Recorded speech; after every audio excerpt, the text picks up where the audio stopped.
What is going on, guys? No NFL team is perfect. They all have multiple flaws, but the best teams are usually able to mask their weaknesses, while the bottom feeders are simply unable to overcome what ails them. As the new NFL season draws closer, now's a good time to look at every team's major weakness heading into 2020. Arizona Cardinals. Offensive line. Kyler Murray was brought down a whopping 48 times in his rookie season. Pro Football Focus ranked the Cardinals O-line at number 22 overall for the regular season. The Cardinals are loaded with superstar talent on both sides of the ball, but Murray desperately needs better pass protection if he's to reach his full potential in 2020. Atlanta Falcons cornerback. The secondary has been a weak link for the better part of the past decade in Atlanta. The Falcons released veteran standout corner Desmond Trufant and replaced him with rookie A.J. Terrell, who was taken 16th overall. Not a lot of experience or talent here at corner. Honestly, the Falcons' only hope of fielding a good defense is if the front seven can hold down the fort. Baltimore Ravens wide receiver. Marquise Brown led all Ravens receivers with just 46 catches for 584 yards. Tight end Mark Andrews was the only consistent playmaker for Lamar Jackson in the passing game. That has to change. Brown should improve his sophomore year, and rookie Devin Duvernay is a nice fit for this offense. The Ravens are pretty much stacked everywhere else, but they do need more from their wideouts in 2020. Buffalo Bills offensive line. Josh Allen took 38 sacks last year and 28 in 12 games during his rookie year. That can't happen. Any young quarterback needs a steady O-line to produce. With the exception of Mitch Morse, the rest of Buffalo's offensive line was lackluster. The run blocking was decent, but the pass protection must improve. 2019 second-rounder Cody Ford especially has to step up his game after allowing 7 sacks last season while taking 8 penalties. Carolina Panthers linebacker. With Luke Kuechly retired, a major strength suddenly became the ultimate weakness in Carolina. Shaq Thompson and Tahir Whitehead are quality stars, but not exactly game changers. The entire defense in Carolina has plenty of question marks, but the lack of depth and star power at linebacker is the biggest cause for concern. Chicago Bears quarterback. A star-studded defense, a quality pass-catching unit, and 2 talented running backs in David Montgomery and Tariq Cohen. Too bad the Bears are weak at the game's most important position, quarterback. Nick Foles needs to regain that magic from Philadelphia. Or, Mitch Trubisky could actually play like a second overall pick for once. Otherwise, the quarterback play will once again negate the rest of the talent on this roster. Cincinnati Bengals. Offensive line. The Bengals allowed 48 sacks last season. They did nothing drastic to fix the unit. Of course, not having 2019 first-rounder Jonah Williams didn't help matters, as an off-season shoulder injury sidelined him for the entire season. But asking Williams to completely turn this unit around is unfair. The rest of the Bengals starters on the O-line are barely starting caliber, so we wish Joe Burrow all the best. Welcome to the NFL, kid. Good luck keeping yourself upright. Cleveland Browns, safety. The O-line was the Browns' main weakness last year, but they added Jack Conklin and Jedrick Wills to address that. Now what about safety? Carl Joseph and rookie Grant Delpit are the likely starters here. Joseph never reached his potential with the Raiders, and Delpit can only be asked to produce so much in his first NFL season, especially with no preseason and limited practice time. Dallas Cowboys. Cornerback. The Cowboys secondary was merely average last year. Now they're without 2018 Pro Bowl corner Byron Jones, who signed with Miami in free agency. The Cowboys need promising rookie Trayvon Diggs to produce right away. Otherwise, these Dallas corners will be picked apart early and often. Denver Broncos inside linebacker. The Broncos have a deep secondary led by Justin Simmons and a fierce pass rush led by superstar outside linebacker Von Miller and youngster Bradley Chubb. But the inside linebacker position has plenty of questions and few answers. Vic Fangio will need Todd Davis, Alexander Johnson, and Josie Jewell to step up their games in 2020. They've all shown the ability to be capable starters, but that's not quite enough. This is still the Broncos' one glaring weakness until proven otherwise. Detroit Lions, coaching.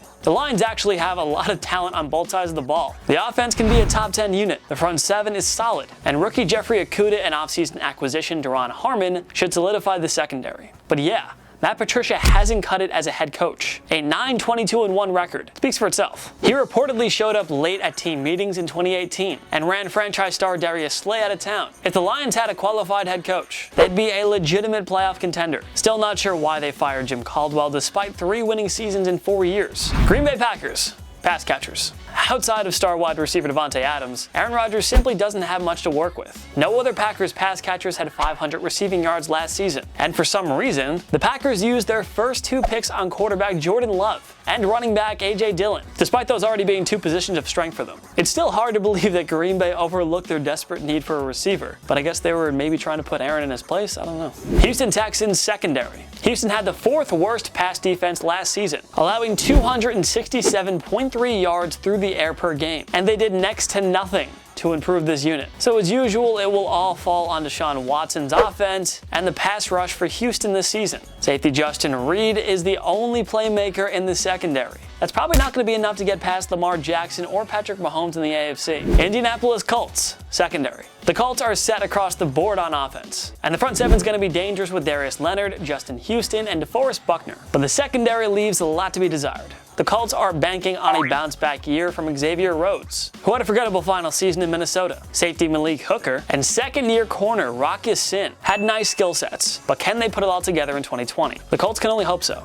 Jacksonville Jaguars. Offensive line. The Jaguars have a plethora of weaknesses here, but the O-line takes the cake as the biggest one of them all. Cam Robinson struggled mightily in 2019, allowing 8 sacks while also committing 11 penalties. Andrew Norwell now carries one of the worst contracts in football. Center Brandon Linder was a positive at least. How the Jaguars ignored the need to upgrade this unit in the offseason is beyond us. Kansas City Chiefs, cornerback. No major weaknesses on the defending champions, but the cornerback position is some concerns. They lost Kendall Fuller to Washington in free agency. The safety duo of Tyrann Mathieu and Juan Thornhill often masked the weaknesses at corner last season. Bashad Breeland and Charvarius Ward got the job done, but they weren't great. If the corners step their games up, the Chiefs will be that much closer to a repeat. Las Vegas Raiders, quarterback. The defense is stacked following so many acquisitions. This offseason is loaded with the likes of Henry Ruggs, Josh Jacobs, Tyrell Williams, and Darren Waller. But do the Raiders have a capable starting quarterback? Derek Carr is entering a make-or-break year. If he falters, can free agent pickup Marcus Mariota succeed as the starter? John Gruden can only hope, as the 2019 Bears showed. Porous quarterback play can hold back an otherwise immensely talented team. Los Angeles Chargers, quarterback. The Chargers have one of the best defenses in football. They're loaded at the skill positions, with Keenan Allen, Mike Williams, Hunter Henry, and Austin Eckler. But this ultra-talented group won't go anywhere without at least average quarterback play. They need either veteran journeyman Tyrod Taylor or unproven rookie Justin Herbert to play at an above-average level. Otherwise, it'll be another year with no postseason in LA.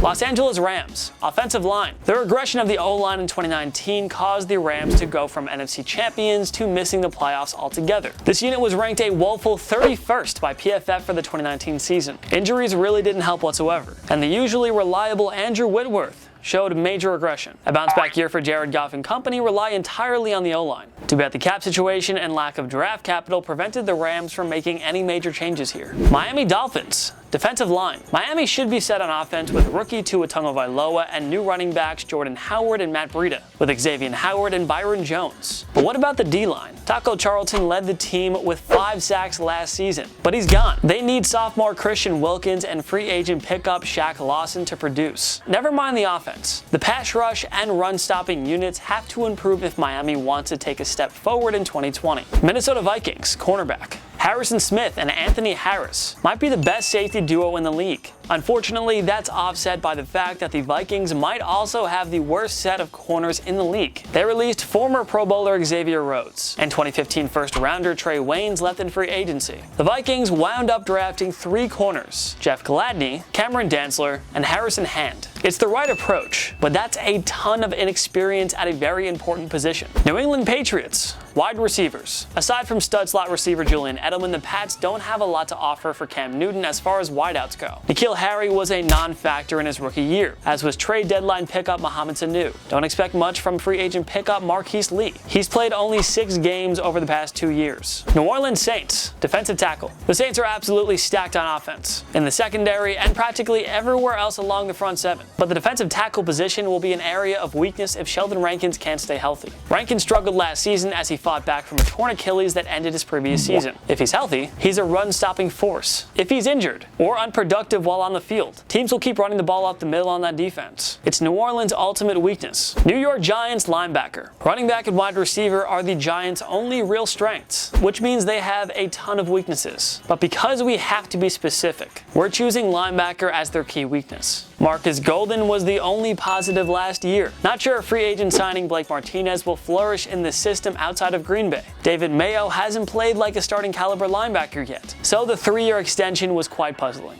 New York Jets wide receiver. There is some depth here, but none of the Jets wide receivers are true number ones. Jamison Crowder is better off as a second or third option. Ditto for free agent signings Brashad Perriman and Josh Doxson. The Jets can only hope that rookie Denzel Mims will make an immediate impact. Otherwise, Sam Darnold will struggle with a limited set of playmakers around him. Philadelphia Eagles, safety. Trading for Darius Slay addressed the weakness at corner, but with Malcolm Jenkins gone, who's going to step up at safety? The Eagles are so desperate that they moved Jalen Mills to safety. Rodney McLeod is starting caliber, but not exactly a game changer. Other than the safety position, the Eagles are pretty much set everywhere else. Pittsburgh Steelers running back. The Steelers had the 4th worst rushing offense last year. Despite missing 6 games, James Conner led the team with only 464 rushing yards. The Steelers need him, Jalen Samuels, and rookie Anthony McFarland Jr. to step up. This offense cannot afford to be one-dimensional with a 38-year-old Ben Roethlisberger returning from a season-ending elbow injury. San Francisco 49ers, wide receiver. Alright, I'm totally nitpicking here, but with top receiver Emmanuel Sanders gone, the 49ers are now relying on rookie Brandon Ayuk and sophomore Deebo Samuel to lead the way. Having George Kittle at tight end helps, but the receivers have to produce as well. It's worth noting that no San Fran wide receiver has hit 1,000 yards since Anquan Boldin did in 2014. It's a big yikes. Seattle Seahawks defensive line. Even with Jadeveon Clowney, the Seahawks D-line was downright awful last year. They allowed 117.7 rushing yards per game, while tallying just 28 sacks. Rasheem Green had 4 of those sacks, which was somehow enough to lead the team in that category. That's just uncharacteristic for a Pete Carroll team, and the Seahawks did nothing to try and improve in that area.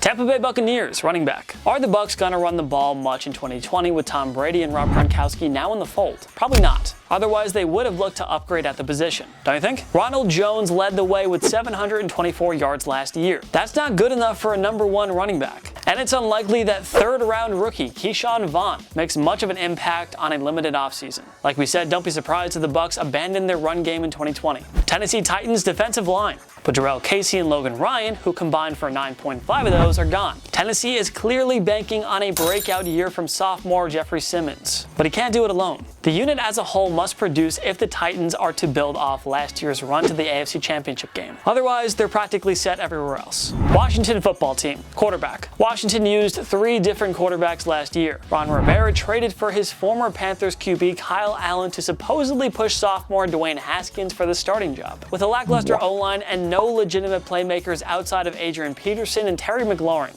it's hard to see how Washington's quarterbacks can possibly succeed in 2020. We wish them the best of luck. What do you think is the biggest weakness on your favorite NFL team? Join me in the comment section below. Make sure to follow myself and TPS on social media, YouTube, Instagram, TikTok, Twitter, we're on everything, go find us. Why would you not? We post great content. Of course, like this video, it takes 1 click down below, and subscribe to TPS, we post videos every day. Of course, thank you so much for watching. I'm Jason Biondo, I'll see you next time. My knee.